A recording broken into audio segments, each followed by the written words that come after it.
আল্লাহ তাআলা যাদেরকে ভালোবাসেন তাদের নাম, তাদের গুণাবলী, তাদের ক্যারেক্টারিস্টিক্স, অ্যাট্রিবিউটস আল্লাহ তাআলা কালামুল্লাহ মাজিদে উল্লেখ করেছেন যে তিনি কাদেরকে ভালোবাসেন। তার আগে আপনারা একটু উত্তর করে আমাকে বলেন তো যে আমরা আল্লাহর ভালোবাসা পেতে চাই কি চাই না? সবাই চাই না?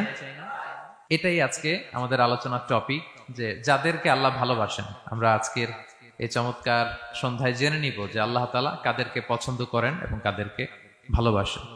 এবং প্রিয় ভাই এবং বোনেরা, আল্লাহ তাআলার ভালোবাসা অর্জন এটা মানব জীবনের সবচাইতে বড় সৌভাগ্যের বিষয়।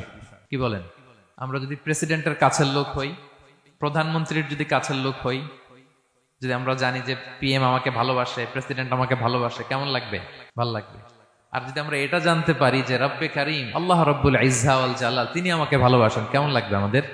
এই ভালোবাসাকে আমরা বলে বোঝাতে পারবো? পারবো না। এটাই আমরা চাই, এটাই আমাদের জীবনের টার্গেট, কামনা, ঠিক কিনা? তো একজন প্রকৃত মুমিন সেই যে আল্লাহর সান্নিধ্য পেতে চায়, আল্লাহ তাআলার ভালোবাসা সে পেতে চায়। এবং মজার ব্যাপার হচ্ছে আল্লাহ তাআলা সুস্পষ্ট স্টেটমেন্টের মাধ্যমে কালামুল্লাহ মাজিদে তিনি জানিয়ে দিয়েছেন তিনি কাদেরকে কাদেরকে ভালোবাসেন। আজকের এই আলোচনায় আমরা সেটাই জানার চেষ্টা করব যে বিশেষ কিছু গুণে গুণান্বিত ব্যক্তি আছে যারা এই সৌভাগ্যের অধিকারী, যাদেরকে আল্লাহ তাআলা ভালোবাসেন বলে তিনি কোরআনে জানিয়েছেন। আমরা যেন সেই সমস্ত গুণগুলো আমাদের নিজেদের মধ্যে ধারণ করতে পারি। আল্লাহ তাআলা আমাদের তৌফিক দান করুন। আমরা সবাই আওয়াজ করে পড়ে আমিন। প্রিয় ভাই এবং বোনেরা, শুরুতেই একটা ইন্ট্রোডাক্টরি কথা বলে রাখি, ভূমিকা কথা মূল আলোচনায় যাওয়ার আগে। সেটা হচ্ছে আমাদের প্রত্যেকের মনে রাখতে হবে যে আল্লাহ তাআলা ভালোবাসা পাওয়ার প্রধান শর্ত হচ্ছে রাসূল সাল্লাল্লাহু আলাইহি ওয়াসাল্লামকে ভালোবাসা, তার অনুসরণ করা। This is the first and foremost reminder tonight. আজকের প্রথম রিমাইন্ডার এটা যে আমরা যে আল্লাহর ভালোবাসা পেতে চাই, এটার প্রধানতম শর্ত হচ্ছে আল্লাহ রাসূল সাল্লাল্লাহু আলাইহি ওয়াসাল্লামের অনুসরণ করতে হবে। ওনার অনুসরণ বাদ দিয়ে আল্লাহর ভালোবাসা কোশ্চিনকালেও পাওয়া যাবে না। যে আয়াত দিয়ে, সূরাত আলে ইমরানের 31 নম্বর আয়াত দিয়ে আমি আমার আলোচনা শুরু করেছিলাম, এই আয়াতে আল্লাহ তাআলা খুব স্পষ্ট করে বলছেন, কুল ইন কুনতুম তুহিব্বুনাল্লাহা ফাত্তাবিউনি ইউহিব্বুকুমুল্লাহ। হে নবী, আপনি বলে দিন যে ওহে আমার উম্মতেরা, যদি তোমরা আল্লাহকে ভালোবাসতে চাও তাহলে ফাত্তাবিউনি, আমি নবীর অনুসরণ করো, তাহলে ইউহিব্বুকুমুল্লাহ, আল্লাহ তাআলা স্বয়ং তোমাদেরকে ভালোবাসতে শুরু করে দিবেন। বিশ্বনবীর ভালোবাসা ছাড়া, বিশ্বনবীকে অনুসরণ করা ছাড়া আল্লাহর ভালোবাসা কোশ্চিনকালেও পাওয়া যাবে। কাজী নজরুল ইসলাম খুব চমৎকার করে ওনার কবিতায় লিখেছেন, আল্লাহকে যে পাইতে চায় হাজরাতের অনুসরণে, আরশ কুরসি লৌহ কালাম না চাইতে পেয়েছে সে। রসুল নামের রশি ধরে যেতে হবে খোদার ঘরে, নদী তরঙ্গে যে পড়েছে ভাই দরিয়াতে সে আপনি মেশে। হাজরাতের অনুসরণে আরশ কুরসি লৌহ কালাম না চাইতে পেয়েছে সে। সুবহানাল্লাহ পড়েন। রাসূল সাল্লাল্লাহু আলাইহি ওয়াসাল্লামের অনুসরণের মধ্য দিয়ে আল্লাহ তাআলার ভালোবাসাটা অর্জন করতে হবে। এর বাইরে যে আল্লাহ তাআলার ভালোবাসা কোশ্চিনকালেও পাওয়া যাবে না। এবং রাসূল সাল্লাল্লাহু আলাইহি ওয়াসাল্লাম ঠিক যতটুকু করেছেন ঠিক অতটুকুই করতে হবে, এর চেয়ে বেশি করা যাবে না। রাসূল সাল্লাল্লাহু আলাইহি ওয়াসাল্লামের চাইতে কি বেশি মুত্তাকি হওয়া সম্ভব? সবাই বলেন নাই। রাসূল সাল্লাল্লাহু আলাইহি ওয়াসাল্লামের চাইতে বেশি বুজুর্গ হওয়া সম্ভব? ওনার চাইতে বেশি আল্লাহওয়ালা হওয়া সম্ভব? ওনার চাইতে বেশি আল্লাহ তাআলার কাছে প্রিয় ব্যক্তিত্ব হওয়া সম্ভব না, কোশ্চিনকালেও না, অসম্ভব। রাসূল সাল্লাল্লাহু আলাইহি ওয়াসাল্লামের সময়কালে কিছু সাহাবারা রাসূল সাল্লাল্লাহু আলাইহি ওয়াসাল্লামের স্ত্রীদের কাছে জানতে চেয়েছিল যে উম্মুল মুমিনিন, আপনারা বলুন যে রাসূল সাল্লাল্লাহু আলাইহি ওয়াসাল্লামের আমল কেমন ছিল? আমরা তো মসজিদে দেখি, বাইরে দেখি, ঘরে ওনার আমল কেমন, আমাদের জানতে বড্ড মনে চায়। তো রাসূল সাল্লাল্লাহু আলাইহি ওয়াসাল্লামের স্ত্রীরা বললেন যে উনি এমন এমন আমল করেন, এইভাবে নফল রোজা রাখেন, শেষ রাতে তাহাজ্জুদ পড়েন, এইভাবে তাসবিহ পড়েন, কোরআন তেলাওয়াত করেন, জিকির করেন। তো হাদিসে এসেছে যে কাআন্নাহুম তাকাল্লুহা, তাদের কাছে এটা কেমন যেন কম মনে হইল। তারা একটা বড় এক্সপেকটেশন নিয়ে আসছিল, মানে বিশাল একটা, রাসূল সাল্লাল্লাহু আলাইহি ওয়াসাল্লাম সব নবীদের নবী, না জানে কি আমল করে ঘরের ভিতরে। কিন্তু যখন রাসূল সাল্লাল্লাহু আলাইহি ওয়াসাল্লাম স্ত্রীদের কাছে শুনলো এই আমল তিনি করেন ঘরের ভিতরে, ওনারা হতাশ। হায় রে, ভাবছিলাম এত এত আমল করে, এই মাত্র এরকম আমল করে, এগুলো তো আমরাও করি। কান্নাহুম তাকাল্লুহা, হাদিসে এসছে ওনাদের কাছে এটা খুব কম মনে হইলো।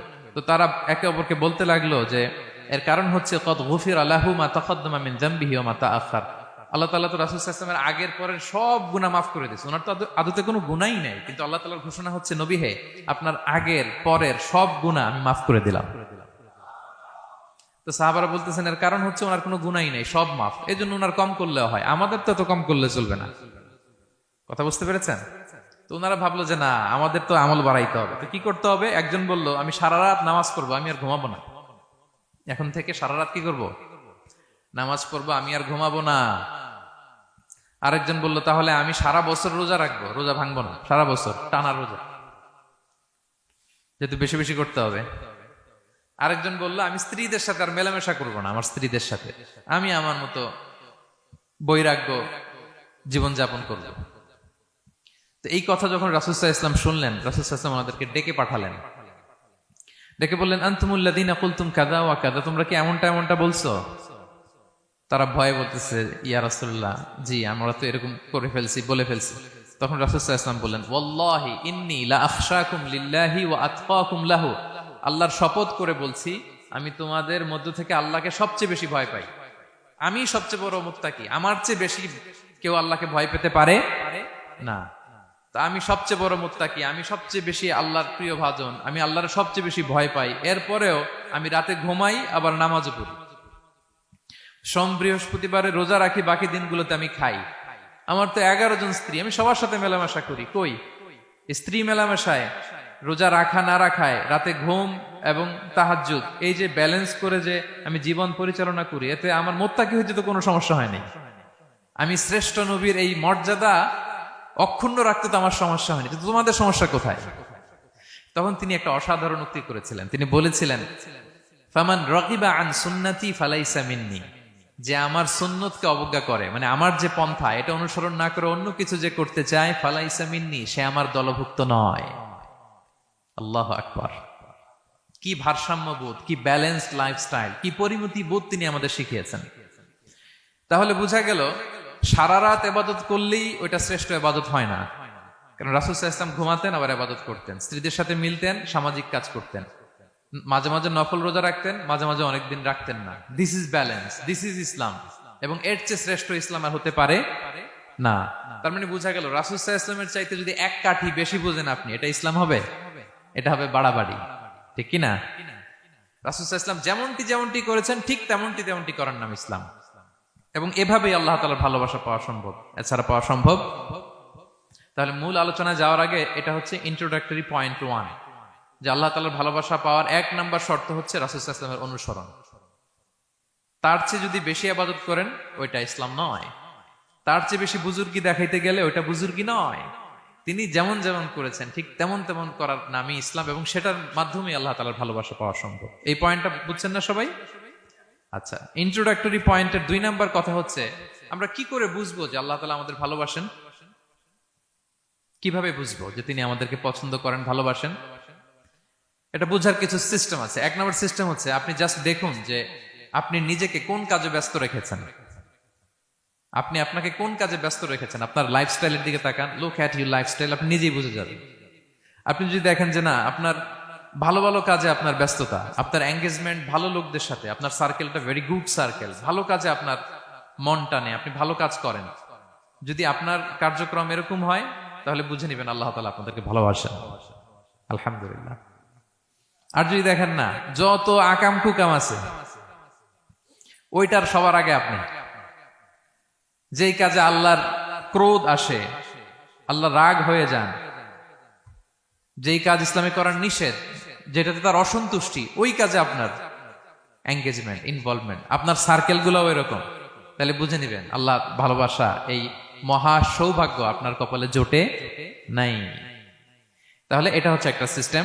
আল্লাহ আপনাকে ভালোবাসেন কিনা এভাবে বুঝবেন যে আপনি নিজেকে কোন কাজে ব্যস্ত রেখেছেন, একটু দেখুন, আপনি মিলাতে পারবেন। দুই নাম্বার পদ্ধতি হচ্ছে এটা বোঝার যে তিনি আমাকে ভালোবাসেন কিনা, সেটা হচ্ছে পৃথিবীবাসী আপনাকে ভালোবাসে কিনা এটা একটু দেখেন। এই পৃথিবীর ভালো মানুষগুলোর কাছে আপনার একটা গ্রহণযোগ্যতা আছে কিনা এটা দেখেন। এটা দেখলে আপনি বুঝতে পারবেন। সহিহ মুসলিমের একটা ছোট্ট হাদিস শেয়ার করি। রাসূল সাল্লাল্লাহু আলাইহি ওয়াসাল্লাম বলেছেন যে ইন্নাল্লাহা ইযা আহাব্বা আবদান দাআ জিবরিল ফাকালা ইন্নী উহিব্বু ফুলানান ফাআহিব্বা। আল্লাহ তাআলা যখন কোনো বান্দাকে ভালোবাসে তখন তিনি জিবরাইলকে ডেকে বলেন, হে জিবরাইল, আমি আমার এই বান্দাকে ভালোবাসি, তুমিও তারে ভালোবাসো। ফায়ুহিব্বুহু জিবরিল, জিবরাইল আলাইহিস সালাম তারে ভালোবাসতে শুরু করে। শুধু এখানেই না, সুম্মা ইউনাদি ফিস সামা, তারপরে তিনি আকাশে একটা অ্যানাউন্সমেন্ট করেন। ফায়াকুল, তিনি বলেন যে ইন্নাল্লাহা ইউহিব্বু ফুলানান ফাআহিব্বুহু, ও আকাশবাসীরা, ও ফেরেশতারা, আল্লাহ তাআলা তার এই বান্দাকে ভালোবাসে, তোমরা সবাই তার ভালোবাসো। তখন ফায়ুহিব্বুহু আহলুস সামা, গোটা আকাশবাসী তারে ভালোবাসতে শুরু করে, মানে ফেরেশতারা। তো আল্লাহ তাআলা এবং সকল ফেরেশতারা যখন তাকে ভালোবাসতে শুরু করে, রাসূল সাল্লাল্লাহু আলাইহি ওয়াসাল্লাম বললেন সুম্মা ইউদাউ লাহুল কবুলু ফিল আরদ, তখন পৃথিবীতে তার গ্রহণযোগ্যতা বাড়িয়ে দেওয়া হয়, তার অ্যাকসেপ্টেন্স বাড়িয়ে দেওয়া হয়। সবার কাছে তার একটা গ্রহণযোগ্যতা আছে, সবাই তাকে ভালোবাসে। এটা হচ্ছে একটা পদ্ধতি যে আল্লাহ তাআলা আপনাকে ভালোবাসে কিনা আপনি নিজেই বুঝবেন, যে পৃথিবীবাসী আপনাকে ভালোবাসে কিনা, আপনার কলিগরা আপনাকে ভালোবাসে কিনা, আপনার বন্ধুরা আপনাকে ভালোবাসে কিনা, আপনার নেইবররা আপনাকে ভালোবাসে কিনা, পৃথিবীর ভালো মানুষগুলোর কাছে আপনার গ্রহণযোগ্যতা আছে কিনা। যদি থাকে বুঝবেন আল্লাহ তাআলা আপনাকে ভালোবাসেন, ঠিক কিনা? আল্লাহ তাআলা আমাদেরকে যেন ওই কাতারে শামিল করেন, আমরা পড়ি আমিন। তাহলে আলোচনার টপিক, আল্লাহ তাআলা যাদেরকে ভালোবাসেন। শুরুতে আমরা জানলাম ভালোবাসার পদ্ধতি হচ্ছে, প্রক্রিয়া হচ্ছে একটাই, রাসূল সাল্লাল্লাহু আলাইহি ওয়াসাল্লামের পুঙ্খানু অনুসরণ, তার চেয়ে বেশিও না কমও না, হুবহু অনুসরণ, ঠিক কিনা? দুই নম্বরে জানলাম কি করে বুঝবো, নিজের দিকে তাকান, আপনি কি করেন, what's your activity, what's your engagement, নিজেই বুঝবেন। আর দেখেন যে আশেপাশের মানুষ আপনার ব্যাপারে কি বলে। পৃথিবীবাসী যদি আপনারে পছন্দ করে, তার মানে আল্লাহ তাআলাও আপনারে পছন্দ করে। সবাই বুঝতে পেরেছেন? আচ্ছা, এবার সরাসরি কোরআনে চলে যাই, মূল টপিক বিশ্লেষণে। আল্লাহ তাআলা অনেক শ্রেণীর ব্যক্তিকে ভালোবাসেন বলে তিনি ঘোষণা করেছেন। তিনি বলেছেন যে আমি তাদেরকে ভালোবাসি। এর মধ্যে এক নাম্বার হচ্ছে আল মুহসিনুন। একটু আমার সাথে সাথে বলেন, আল মুহসিনুন। মুহসিনুন মানে হচ্ছে যে ইহসান করে, মানে অন্যের প্রতি অনুগ্রহ দেখায়, অনুগ্রহশীল, অন্যের প্রতি দয়াশীল, অনুগ্রহশীল। এই সমস্ত বান্দাদের আল্লাহ ভালোবাসেন। আল্লাহ বলেন, ওয়া আনফিকু ফি সাবিলিল্লাহি ওয়া লা তুলকু বিআইদিকুম ইলা তাহলুকা ওয়া আহসিনু ইন্নাল্লাহা ইউহিব্বুল মুহসিনিন। তিনি বলেন যে তোমরা আল্লাহর রাস্তায় দান করো আর নিজেরা নিজেদেরকে ধ্বংসের মুখে ঠেলে দিও না, আর তোমরা ইহসান করো অন্যের প্রতি, কারণ ইন্নাল্লাহা ইউহিব্বুল মুহসিনিন, আল্লাহ তাআলা মুহসিনিনদের ভালোবাসেন, মানে যারা অন্যের প্রতি অনুগ্রহ দেখায়, অন্যের প্রতি দয়া পরবশ, তাদেরকে আল্লাহ ভালোবাসেন। সুবহানাল্লাহি ওয়া বিহামদিহি। তাহলে পেয়ে গেলাম, মিলায় নেন যে অন্যের প্রতি সফট কর্নার, অন্যের প্রতি দয়া, অনুকম্পা, হেল্পিং হ্যান্ড, হেল্প করার মানসিকতা, অন্যের দুঃখে কাদা, এই মাইন্ডসেট, এই মেন্টালিটি আমাদের আছে কিনা একটু মিলিয়ে নেন। না থাকলে রিমাইন্ডার হিসেবে নেন যে আমরাও যেন মুহসিনুনদের কাতারে শামিল হতে পারি। ইহসান এটা অনেক বড় তবকার একটা আমল। ইবাদতেও ইহসান লাগবে, ইবাদতের বাইরে সামাজিক কর্মকাণ্ড, রাষ্ট্রীয় কর্মকাণ্ড, সব কাজে আল্লাহ তাআলা এই ইহসানকে আবশ্যক করেছেন। অনুগ্রহ, অন্যদের প্রতি অনুগ্রহশীল হওয়া। ইবাদতে ইহসানটা কেমন? সাইয়েদনা জিবরাইল আলাইহিস সালাম রাসূল সাল্লাল্লাহু আলাইহি ওয়াসাল্লামকে জিজ্ঞেস করেছিলেন যে ইয়া রাসূলুল্লাহ ফাখবিরনি আনিল ইহসান, ইহসান আবার কি, আমাকে একটু বলেন। তো ইবাদতে ইহসানটা কেমন? রাসূল সাল্লাল্লাহু আলাইহি ওয়াসাল্লাম বললেন যে ইহসান হচ্ছে আন তা'বুদাল্লাহা কাআন্নাকা তারাহু ফাইন লাম তাকুন তারাহু ফাইন্নাহু ইয়ারাক। তুমি এমন ভাবে ইবাদত করবে, তুমি ভাববে যে তুমি আল্লাহকে দেখছো, তুমি আল্লাহকে দেখে দেখে ইবাদত করতেছো, এরকম ভাবো না একটু? আর এটা ভাবতে যদি কষ্ট হয়, অন্তত এতটুকু তো ভাবো যে আল্লাহ তোমায় দেখছেন। এতটুকু ভাবা যাবে না? আমরা যখন নামাজ পড়ি, আমাদের প্রত্যেকটা সালাতের মুহূর্তে আমাদের এটা ভাবতে হবে যে আল্লাহ তাআলা কিন্তু আমাকে দেখছেন। এই যে আমি ফিস ফিস করে সুবহানা রাব্বিয়াল আলা পড়ি, সুবহানা রাব্বিয়াল আযীম পড়ি, আমি তাসবিহ পড়ি, আমার রুকু সেজদা সবকিছু আমার আল্লাহ দেখছেন। এই সেন্স, এই অনুভূতি যদি আপনার মধ্যে থাকে, এটাই হচ্ছে ইবাদতের ইহসান। আর ইবাদত ছাড়া আমাদের দৈনন্দিন কাজ, পারিবারিক কাজ, সামাজিক কাজ, এই সমস্ত কাজেও কিন্তু আল্লাহ তাআলা ইহসানকে আবশ্যক করেছেন। প্রিয় ভাই এবং বোনেরা, অন্যের প্রতি অনুগ্রহ করাটাকে তিনি কি করেছেন? আবশ্যক করেছেন। একটা ছোট্ট হাদিস শুনি। হাদিসে রাসূল সাল্লাল্লাহু আলাইহি ওয়াসাল্লাম ইরশাদ করছেন যে ইন্নাল্লাহা তাবারাকা ওয়া তাআলা কাতাবাল ইহসানা আলা কুল্লি শাই। আল্লাহ তাআলা সবকিছুর উপর ইহসানকে আবশ্যক করেছেন, সবকিছুর উপর। মুমিনের সব কাজে ইহসান থাকতে হবে, অন্যের প্রতি অনুগ্রহের পরশ থাকতে হবে। এবার মজার একটা পার্ট আসছে হাদিসে, খেয়াল করে শুনি। রাসূল সাল্লাল্লাহু আলাইহি ওয়াসাল্লাম বলেন, ফাইদা কাতালতুম ফাআহসিনুল কিতলা। আল্লাহ তাআলা সব জায়গায় ইহসানকে আবশ্যক করেছেন, এমন কি ফাইদা কাতালতুম, যখন তোমরা কতল করবে কাউকে, ফাআহসিনুল কিতলা, ইহসানের সাথে কতল করো। সুবহানাল্লাহ বললেন না? প্রসঙ্গটা কি? হত্যার প্রসঙ্গটা। রাষ্ট্রীয় কাজে হয়তো ডেথ পেনাল্টি, তার মৃত্যুদণ্ড দিতে হবে। রাসূল সাল্লাল্লাহু আলাইহি ওয়াসাল্লাম বলেন, ফাইদা কাতালতুম ফাআহসিনুল কিতলা, মৃত্যুদণ্ড দিবা কিন্তু ইহসানের সাথে দিও। আপনি চাইলেই তার কান কেটে ফেলতে পারবেন না, তাকে শ্বাসরুদ্ধ করতে পারবেন না, পেট্রোল দিয়ে তার দেহ জ্বালিয়ে দিতে পারবেন না, চাইলেই এই দেহটারে আপনি নষ্ট করতে পারবেন না। রাষ্ট্রীয় কাজে বিচারে সাব্যস্ত হয়েছে তার এখন ডেথ পেনাল্টি, মৃত্যুদণ্ড কার্যকর করবেন, ঠিক আছে, কিন্তু সেখানে ইহসানের সাথে। ফাইদা কাতালতুম ফাআহসিনুল কিতলা, মৃত্যুদণ্ড কার্যকর করার সময় ইহসানের সাথে করো। ওয়া ইদা যাবাহতুম ফাআহসিনুয যাবাহা, জবাই করার সময়ও ইহসান করো। সুবহানাল্লাহ। করতেছি জবাই, করতেছি কি? কিন্তু মেরে ফেলতেছি প্রাণীটাকে খাওয়ার জন্য। স্লটারিং, লিটারালি আমি ছুরি চালাচ্ছি ওর গলায়, ফিনকি দিয়ে রক্ত বেরোবে এখনই, মেরে ফেলতেছি। কিন্তু যা মনে চায় আপনি কোপাতে পারবেন কুরবানির পশুকে? কষ্ট দিতে পারবেন না। আমরা এই ভুলটা করি। রাসূল সাল্লাল্লাহু আলাইহি ওয়াসাল্লাম দেখেন আরো স্পেসিফিক করে বলছেন যে ওয়ালিয়ুহিদ্দা আহাদুকুম শাফরাতাহু ওয়ালিয়ুরিহ যাবিহাতাহু, তোমরা জবাইয়ের সময় তোমাদের ছুরিটাকে ধার করে নিও যাতে করে প্রাণীটা কম কষ্ট পায়। সুবহানাল্লাহ। আমরা অনেক সময় ভুল করে ফেলি। আমরা গরু শোয়ানোর পরে এই রশি কোথায়, এই ছুরি কোথায়, এই কষাই কোথায়, এই যে 7 জনের নামে জবাই হবে এদের নাম কোথায়, গরুটাকে আমরা কষ্ট দিচ্ছি। রাসূল সাল্লাল্লাহু আলাইহি ওয়াসাল্লাম বলে না, মুমিনের প্রতিটি কাজে ইহসানের পরশ থাকে। তারা প্রাণী জবাই করবে ঠিকই খাওয়ার জন্য, কিন্তু এখানেও ইহসান করতে হবে, ঠিক কিনা? তারা মৃত্যুদণ্ড কার্যকর করবে, ডেথ পেনাল্টি রাষ্ট্রীয় আইনে, কিন্তু যেমন মনে চায় তেমন করা যাবে না। ওইখানেও ইহসান রাখার দরকার আছে না নাই? প্রিয় ভাইয়েরা, এই ইহসানকে যারা মেনটেন করে জীবনের সব কাজে, আল্লাহ তাদেরকে বড্ড ভালোবাসে, বড্ড পছন্দ করে। সো আমরা যেন সবাই সবার প্রতি ইহসান করি। স্বামী স্ত্রীর প্রতি ইহসান করুন, স্ত্রী স্বামীর প্রতি ইহসান করুন, বাবা সন্তানের প্রতি, সন্তান বাবার প্রতি, পরিবারের সকল সদস্যদের প্রতি ইহসান করুন, কর্মচারীদের প্রতি ইহসান করুন, সহকর্মীদের প্রতি ইহসান করুন। মুমিন জীবনের প্রতিটি কাজে ইহসানের পরশ থাকবে, কারণ ইন্নাল্লাহা ইউহিব্বুল মুহসিনিন, আল্লাহ তাআলা মুহসিনদের, যারা অন্যদের প্রতি অনুগ্রহ দেখায় তাদেরকে বড্ড ভালোবাসেন। এই পয়েন্টটা কি বুঝতে পেরেছেন সবাই? ক্লিয়ার? 2 নম্বরে চলে যায়, আর কাদেরকে আল্লাহ ভালোবাসেন। 2 নম্বরে হচ্ছে আত-তাওয়াবুন, যারা ভুল করেই তওবা করে সাথে সাথে, আল্লাহ তাদেরকে বড্ড ভালোবাসেন। সুবহানাল্লাহ। আল্লাহ তাআলা বলছেন ইন্নাল্লাহা ইউহিব্বুত তাওয়াবিন ওয়া ইউহিব্বুল মুতাতাহহিরিন, আল্লাহ তওবাকারীদেরকে যেমনি ভালোবাসেন, পবিত্রতা অর্জনকারীদেরও ভালোবাসেন। ওটা আমি পরে আসতেছি, এখন তওবাতেই থাকি। তাহলে 2 নম্বরে হচ্ছে ইন্নাল্লাহা ইউহিব্বুত তাওয়াবিন, 2 নম্বরে হচ্ছে কাদেরকে ভালোবাসেন? তওবাকারীদেরকে তিনি বড্ড ভালোবাসেন। দেখেন রাসূল সাল্লাল্লাহু আলাইহি ওয়াসাল্লাম কি বলে, তিনি বলেন ওয়াল্লাহি ইন্নী লা আস্তাগফিরুল্লাহ ওয়া আতুবু ইলাইহি ফিল ইয়াউমি আকসারা মিন 70 মাররা, আল্লাহর শপথ আমি বিশ্বনবী প্রতিদিন 70 বারেরও বেশি তওবা পড়ি। যার আগেও কোনো গুনাহ নাই, পরেও কোনো গুনাহ, উনি তওবা করে কয়বার? 70 বার। আমাদের তো কোনো গুনাহ টুনা নাই, তাই না? হ্যাঁ, আমাদেরও গুনাহ আছে নাকি? বস্তা ভরা। তো বিশ্বনবী যদি 70 বার তওবা করেন ডেইলি বেসিস, আমাদের করা দরকার কয়বার?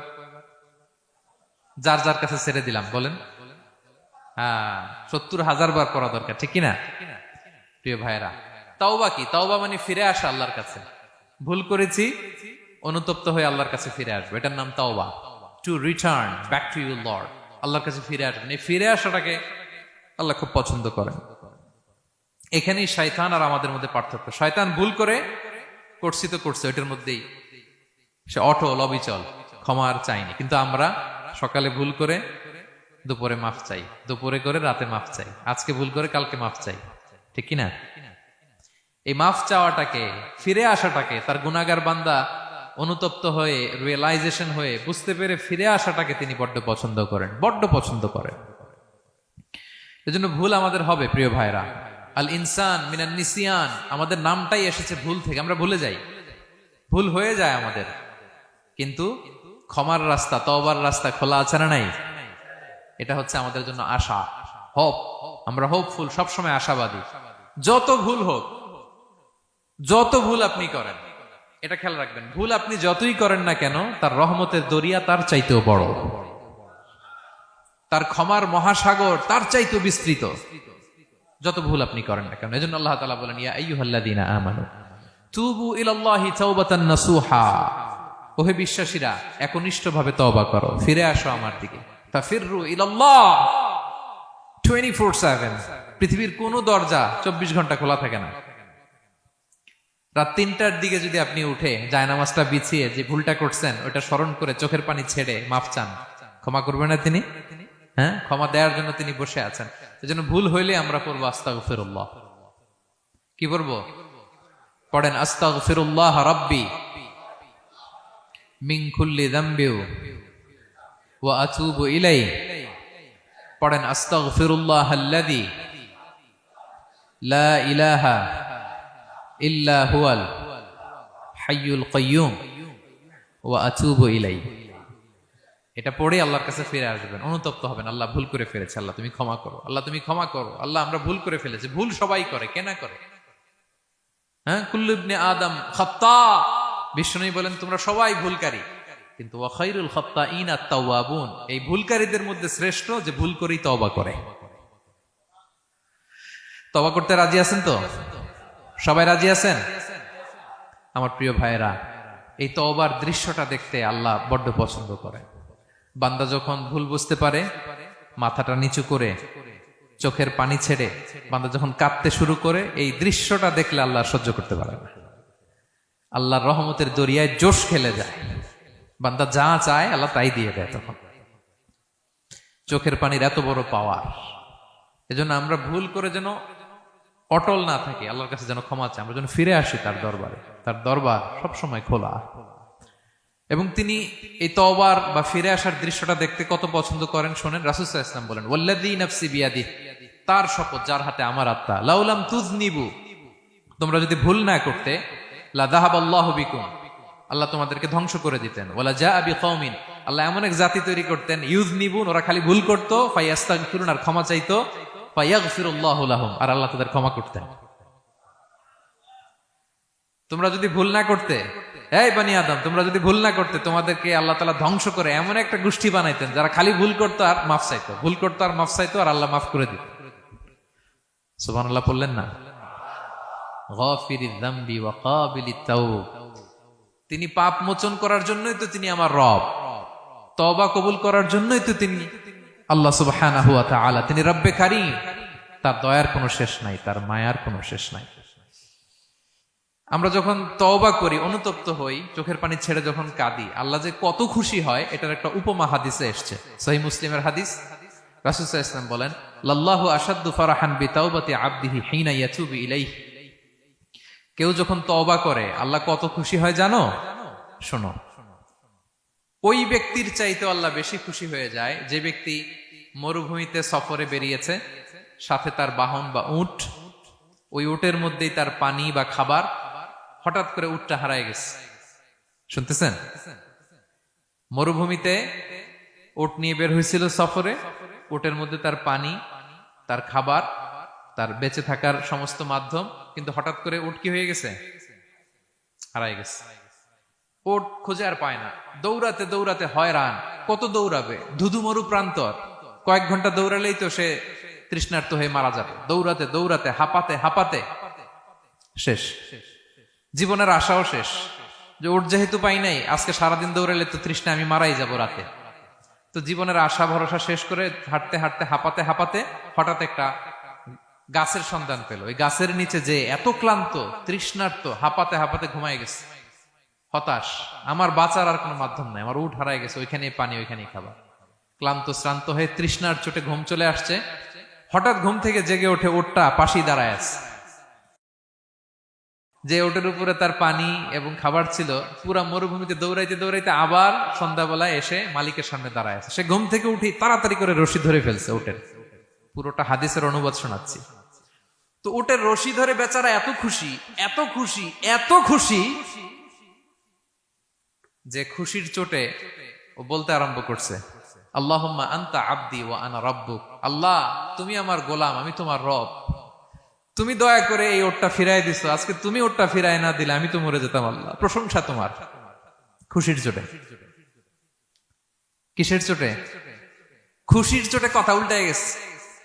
সে এত খুশি, সে আনন্দে এত উদ্বেলিত, এত খুশি, সে বলতেছে আল্লাহ আল্লাহুম্মা আনতা আবদি, আল্লাহ তুমি আমার গোলাম।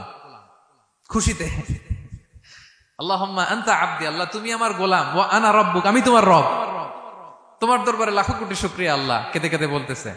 তা আল্লাহ বলে, ওইরকম একটা পরিস্থিতিতে যে তার জীবনের আশা ছেড়েই দিয়েছিল, হঠাৎ করে ওট ফিরে পাওয়ার পরে খুশির চোটে সে যখন আমি আল্লাহরে ওর গোলাম বানায় আর ওরে আমার রব বানায়, ওই লোকটা ওই মুহূর্তে ঠিক যত খুশি, আমার কোনো বান্দা তওবা করে যখন আমার কাছে ফিরে আসে, আমি আল্লাহ ওই বান্দার উপর তার চাইতে বেশি খুশি হয়ে যায়। আল্লাহু আশাদ্দু ফারাহান। ওই ব্যক্তি কত খুশি হইলে আল্লাহর গোলাম বানায়, কত খুশি হইলে সে সেন্স হারায় ফেলে যে আল্লাহ তুমি আমার গোলাম, আমি তোমার রব। কখন বলে? খুশিতে সে মাতোয়ারা। আল্লাহ বলে, ওই মাতোয়ারা ব্যক্তি ওই মুহূর্তে যত খুশি, আমার কোনো বান্দা ভুল করে বোঝার পরে যখন চোখের পানি ছেড়ে আমার কাছে তওবা করে, আমি আল্লাহ তার চাইতে বেশি খুশি হয়ে যা। তওবা করবেন তো? করবেন করবেন। ইন্নাল্লাহা ইউহিব্বুত তাওয়াবিন। আল্লাহ তাআলা তওবাকারীদের বড্ড ভালোবাসেন। আমার ভাইরা, ভুল হলেই যেন আমরা তওবা করি। কয়টা জানলেন? প্রথমটা কি ছিল? কি করে? ভুলে গেছি। ইহসান করে, মুহসিনুন, যারা অন্যদের প্রতি অনুগ্রহ প্রদর্শন করে। আচ্ছা, 2 নাম্বার কি ছিল? তাওবা, মানে আত-তাওয়াবুন, যারা ভুল হলেই কি করে? তাওবা করে। 3 নাম্বার হচ্ছে আল মুতাতাহহিরুন, যারা পবিত্রতা অর্জন করে, সবসময় পাক পবিত্র থাকে, নিট এন্ড ক্লিন থাকে। এই ক্লিনলিনেসকে আল্লাহ পছন্দ করেন। সুবহানাল্লাহ। কি সুন্দর আমাদের ধর্ম, কত চমৎকার আমাদের ইসলাম। রাদিতু বিল্লাহি রাব্বা ওয়া বিল ইসলামি দীনা। আমরা আল্লাহরে রব হিসেবে পেয়ে খুশি, ইসলামকে দিন হিসেবে পেয়ে খুশি, ঠিক কি না? 3 নাম্বার হচ্ছে ওয়া ইউহিব্বুল মুতাতাহহিরিন। আল্লাহ তাআলা পবিত্রতা অর্জনকারীদের বড্ড পছন্দ করেন। মুতাতাহহিরিন, যারা সব সময় পাক পবিত্র থাকে, পরিচ্ছন্ন থাকে, এবং এটা খুব জরুরি। রাসূল সাল্লাল্লাহু আলাইহি ওয়াসাল্লাম বলেছেন, আত-তুহুরু শাতরুল ঈমান।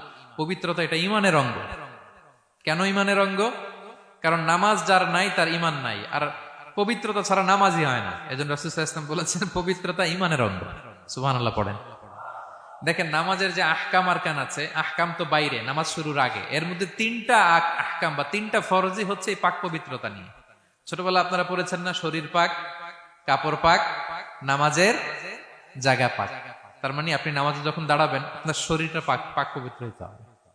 আপনি যে ড্রেস গায়ে দিয়ে নামাজে দাঁড়ালেন, এটা পবিত্র হইতে হবে। যেই জায়গাটাতে আপনি নামাজের জন্য দাঁড়ালেন, ওই জায়গাটা পবিত্র হতে হবে। এই 3টা জায়গা পবিত্র কিনা আপনাকে এনশিওর করে আল্লাহু আকবার, তার আগে আল্লাহু আকবার বললে হবে? হবে না। এজন্য ইসলাম হাতে ধরিয়ে ধরিয়ে আমাদেরকে পবিত্র হওয়ার পদ্ধতি শিক্ষা দিয়েছেন।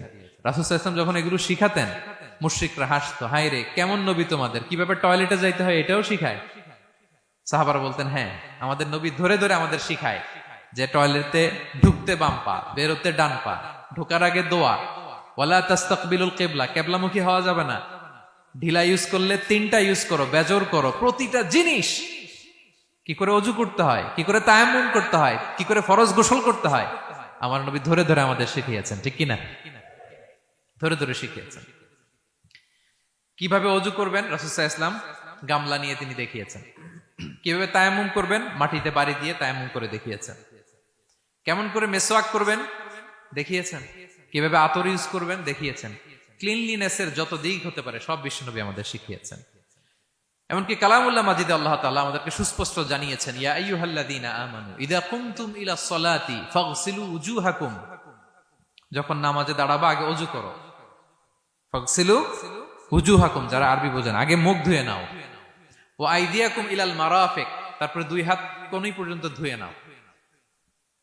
ওয়ামসাহু বিরুউসিকুম, তারপর মাথা মাসে করে নাও। ওয়া আরজুলাকুম ইলাল কাবাইন, এরপরে টাকনু পর্যন্ত 2 পা ধুয়ে নাও। ওযু হয়ে গেল না? হয়েছে না? এবার ধরে ধরে আমাদেরকে শেখানো হয়েছে। যদি গোসল ফরজ হয়, ওয়া ইন কুনতুম জুনুবান ফাত্তাহহারু, গোসল ফরজ হলে গোসল করে নাও। এখন অজু গোসলের জন্য পানি নাই, তো অজু আর গোসলের জন্য যদি পানি না থাকে, ফালাম তাজিদু মাআন ফাতায়াম্মামু সাঈদান তাইয়্যিবা, পবিত্র মাটি দিয়ে তায়াম্মুম করো। দেখেন, অজুও শিখাইলো কোরআন, তায়াম্মুমও শিখাইলো কোরআন। পাক পবিত্র হওয়ার, ক্লিনলিনেসের যত আয়োজন আছে সব আল্লাহর কোরআনে আছে না নাই? সব আল্লাহ তাআলা আমাদেরকে জানিয়ে দিয়েছেন। এবং আম্মা জান আয়েশা রাদিয়াল্লাহু তাআলা আনহা আল্লাহ রাসূল সাল্লাল্লাহু আলাইহি ওয়াসাল্লামকে জিজ্ঞেস করেছিলেন, ইয়া রাসূলুল্লাহ, কিয়ামতের দিন এত নবীর উম্মত, কোটি কোটি মানুষ, আপনি আপনার উম্মতকে চিনবেন কি করে? এত মানুষ থাকবে, আপনি কি করে চিনবেন? রাসূল সাল্লাল্লাহু আলাইহি ওয়াসাল্লাম বললেন, ইন্না উম্মতি ইয়াতুনা ইয়াউমাল কিয়ামাতি গুররাম মুহাজ্জালিনা মিন আসারিল wudu। তিনি বললেন, অজুর চিহ্ন দেখে আমি আমার উম্মত চিনব।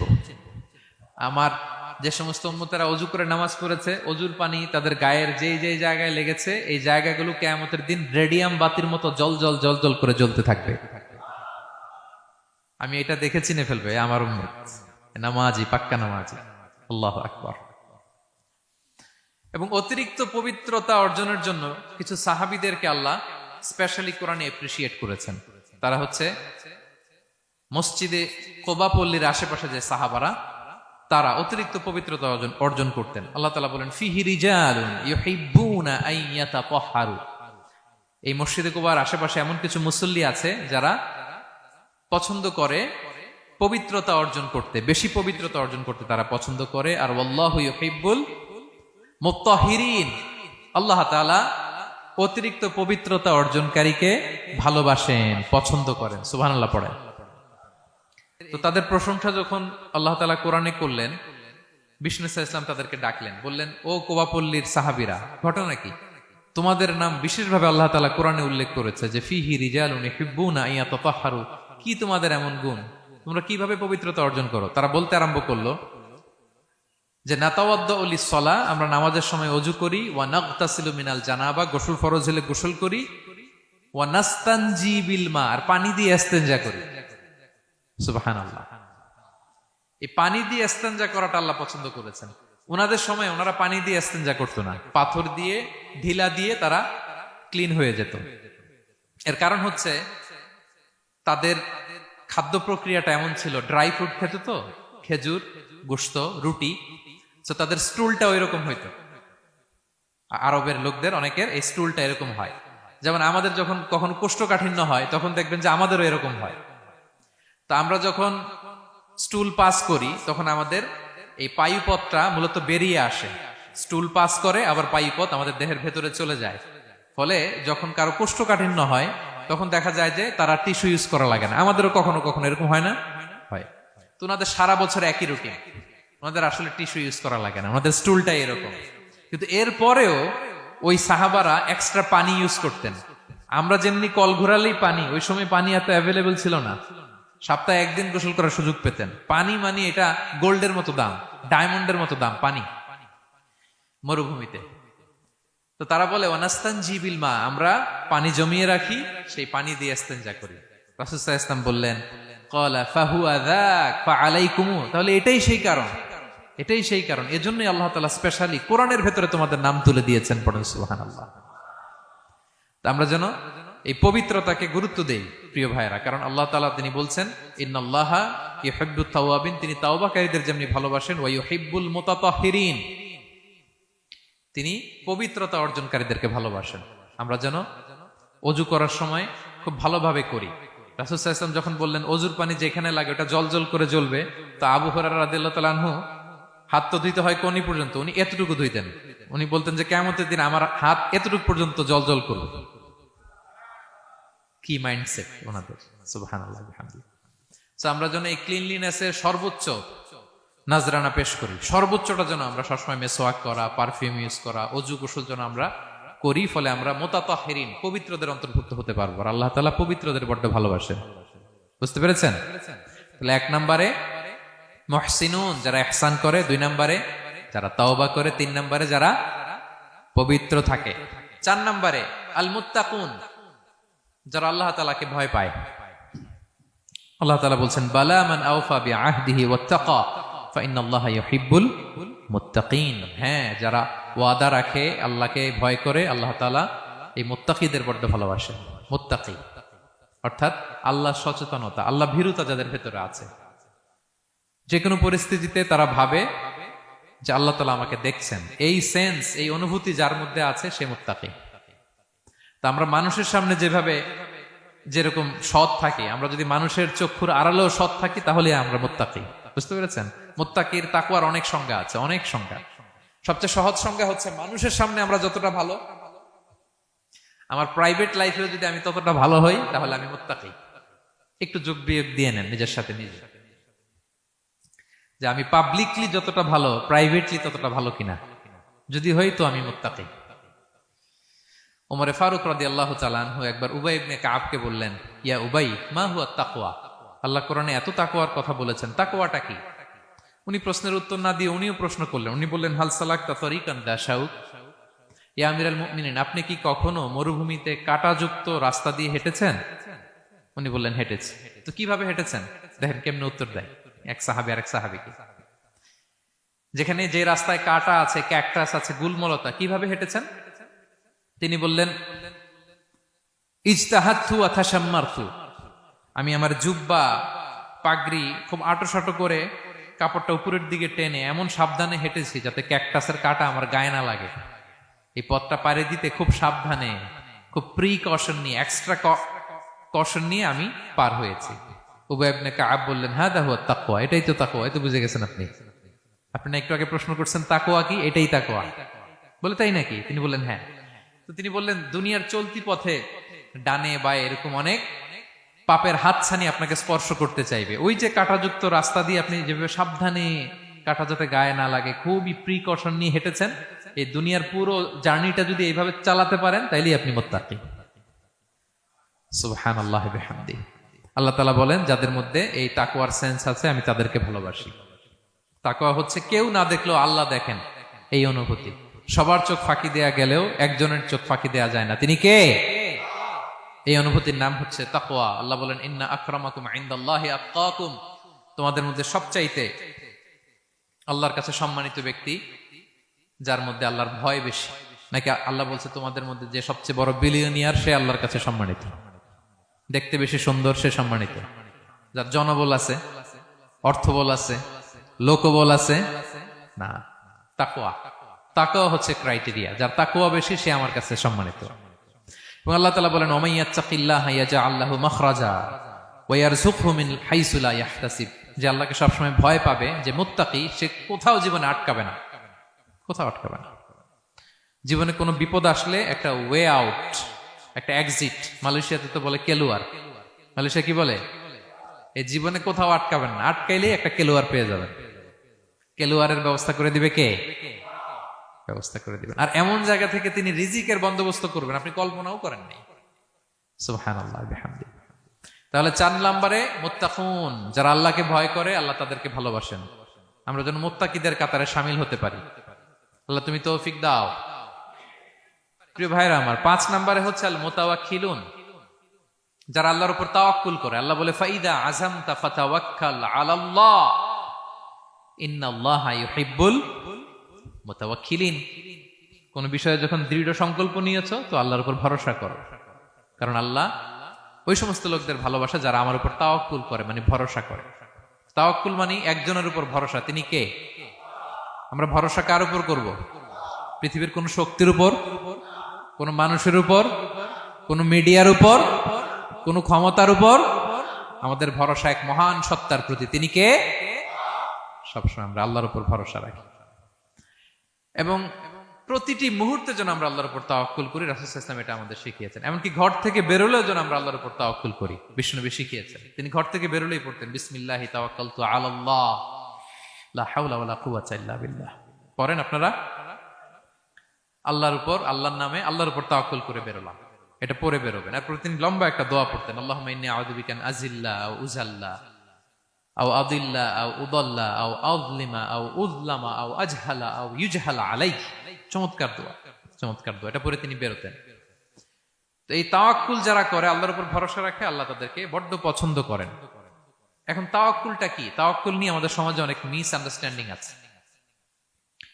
প্রিয় ভাইরা আমার, তাওয়াক্কুল হচ্ছে কর্ম শেষে ফলাফলের জন্য আল্লাহর উপর নির্ভর করা। মনোযোগ দিয়ে শুনুন, আই রিপিট, আমি আবারও বলছি, কর্ম শেষে, আগে কি কর্ম, কর্ম শেষে ফলাফলের জন্য কার উপর নির্ভর করা। এখন আপনি কর্ম বাদ দিয়ে দিলেন, কিছু করলেন না, আর বললেন আল্লাহ ভরসা, যা করে আল্লাহ, আল্লাহ ভরসা, তাওয়াক্কাল তো আল্লাহ হয়েছে।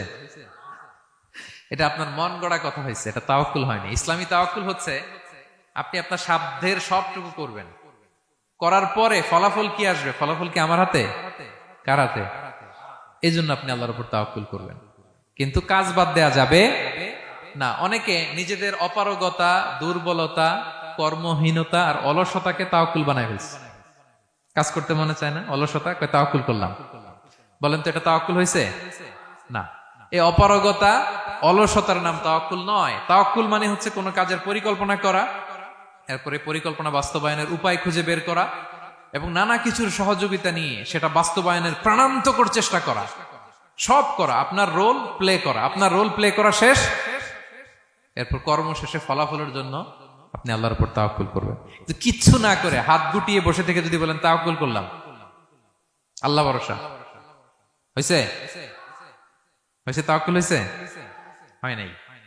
তো এখানে ব্যালেন্স অ্যাটিটিউডে আসতে হবে। আমি সব করতে পারবো, এটাও যেমনি ভুল, আল্লাহই সব করে দিবেন, এটাও ভুল। The position of Islam is somewhere in between this two extreme lines. এই দুইটার মাঝখানে ইসলামের পজিশন। পাখিকে তাওয়াক্কুলের মডেল হিসেবে আল্লাহ উপস্থাপন করেছেন। পাখিকে বিশ্বনবী বলেন, তোমরা যদি পাখির মতো তাওয়াক্কুল করো, পাখিরে যেমনি আল্লাহ খাওয়ায় তোমাদেরকেও খাওয়াবে। পাখি কেমনি তাওয়াক্কুল করে বিশ্বনবী বললেন, তাগদু খিমাসান ওয়া তারুহু বিতানান। পাখিগুলো প্রতিদিন সকালবেলা কিচির মিচির রবে তার বাসা থেকে বের হয়ে জঙ্গলে ছড়িয়ে পড়ে, সারাদিন খুঁজতে খুঁজতে, ঘুরতে ঘুরতে, উঠতে উঠতে আল্লাহ তাআলা বিকেল বেলা আবার প্রতিটি পাখির ওদর পূর্তি করে তার ঘরে ফিরিয়ে নিয়ে আসে। ঠিক কিনা? তো পাখি কি ঘরের ভিতরে বসে থেকে তাওয়াক্কুল করছে? সকালবেলা আগে কি করছে? বের হয়ে গেছে।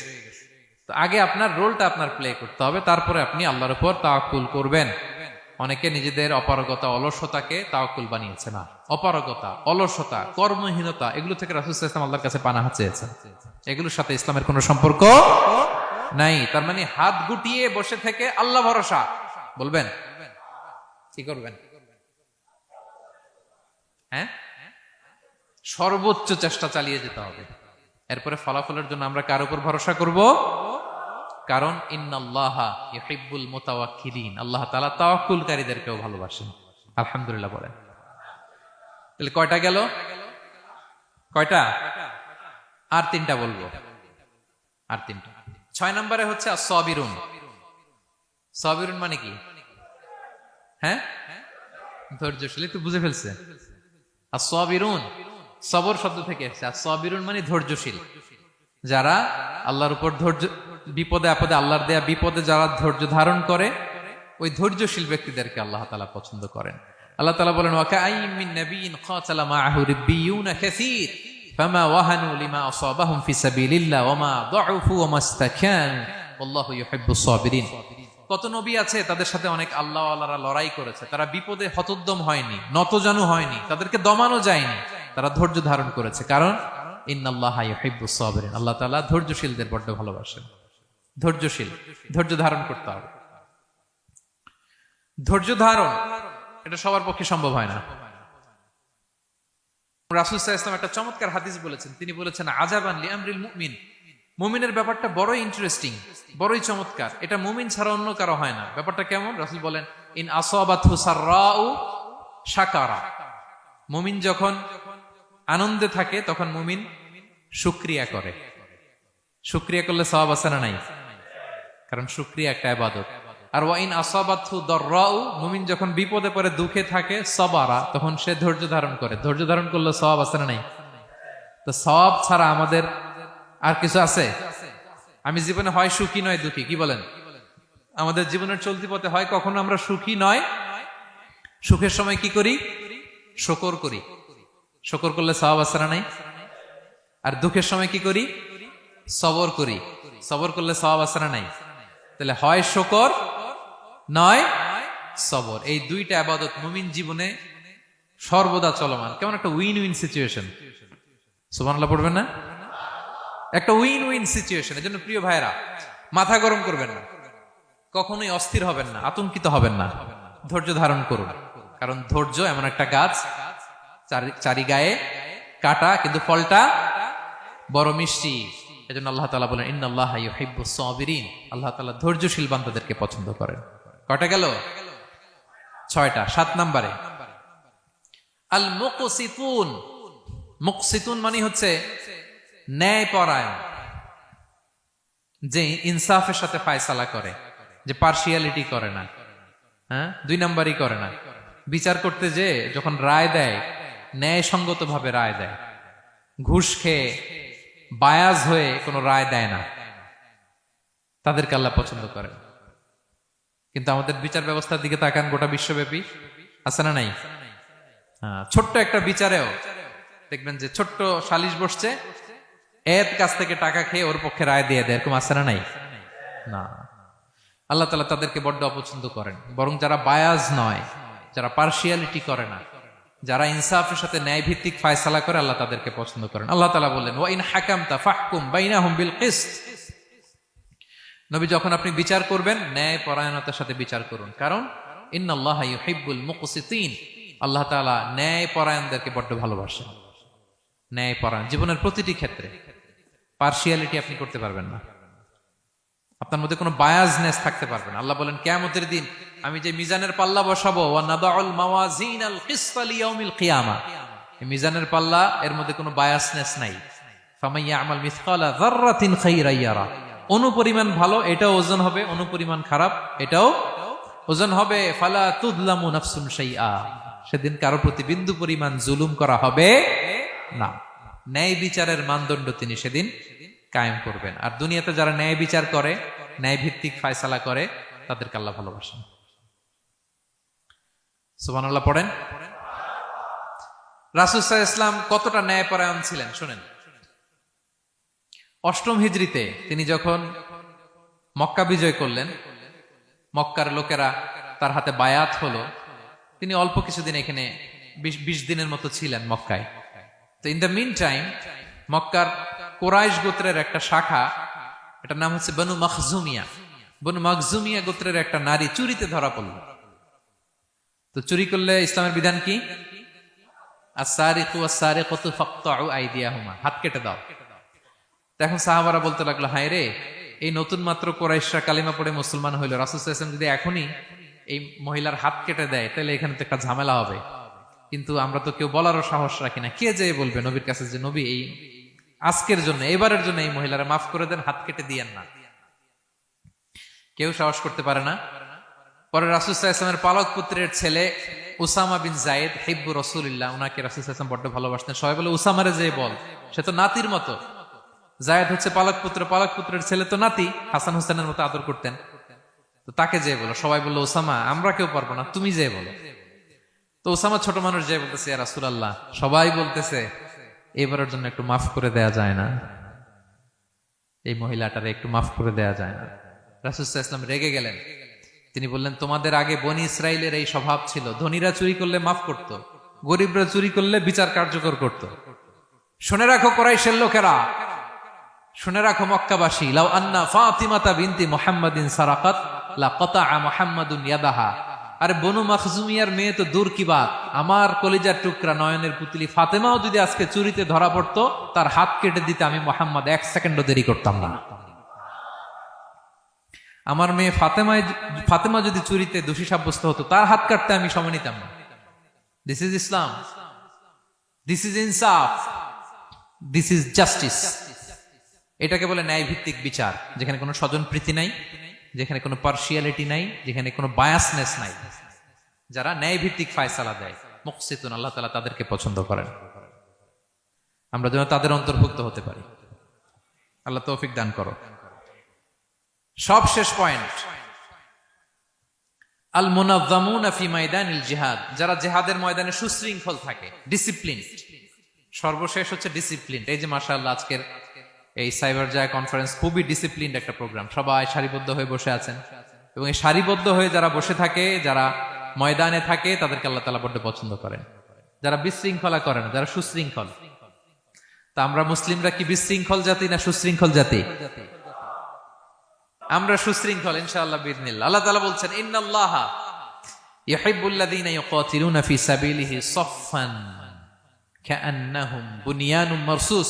আল্লাহ ওই বান্দাদের ভালোবাসেন যারা জিহাদের ময়দানে সফফান, সফফান মানে সারিবদ্ধ, কাতারে কাতার, এবং এমন কাতার কাআন্নাহুম বুনিয়ানুম মারসুস, যেন এটা মজবুত একটা সীসা ঢালাই করা প্রাচীর। সুবহানাল্লাহ। সাহাবারা নামাজের কাতারে পায়ের সাথে পা লাগিয়ে দাঁড়াতেন, কাদের সাথে কাঁধ লাগিয়ে দাঁড়াতেন। পিছন থেকে বিশ্বনবীরে অ্যাটাক করতে গেল 10 মিনিট লাগবে।